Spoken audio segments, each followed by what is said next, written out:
Chennai beauty త్రిషతో కొన్నాళ్లు ప్రేమాయణం నడిపి ఆ తర్వాత ఆమెతో నిశ్చితార్థం కూడా చేసుకున్న వరుణ్ మణియాన్ గుర్తున్నాడా? ప్రముఖ వ్యాపారవేత్త, కోలీవుడ్ లో నిర్మాత కూడా. ఆయన వరుణ్ గురించి గతంలో ఎవరికీ తెలీదు.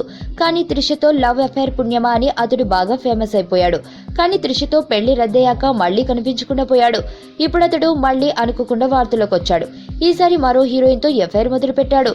ఆమె మరెవ్వరూ కాదు, కోలీవుడ్ లో సెటిల్ అయిన బిందు మాధవి. గత కొన్నాళ్ల నుంచి బిందు, వరుణ్ చట్టాపట్టాలేసుకుని తెగ తిరుగుతున్నారు. ప్రైవేట్ పార్టీలకి కాదు, షికార్లకు కూడా వెళ్తున్నారు. ఈ మధ్య ఫారిన్ టూర్లకి వెళ్లిన వీరిద్దరూ కొన్ని ఫోటోలు దిగారు. ఇప్పుడు అవి సోషల్ మీడియాలో హల్చల్ చేస్తున్నాయి. ఆ ఫోటోల్లో వారి మధ్య ఉన్న సాన్నిహిత్యం చూస్తుంటే పీకల్లోతు ప్రేమలో మునిగి ఉన్నారని స్పష్టంగా అర్థమవుతుంది. పైగా స్వయంగా ఫోటోలని వీరే సోషల్ మీడియాలో అప్లోడ్ చేయడంతో వీరి ఎఫ్ఐఆర్ నిజమేనన్న అనుమానం మరింత బలపడింది. తమిళ సినీ పరిశ్రమలో ఎక్కడ చూసినా వీరి గురించి చర్చలు కొనసాగుతున్నాయి. ప్రస్తుతం బిందు మాధవికి హీరోయిన్ గా పెద్దగా అవకాశాలేమీ లేవు.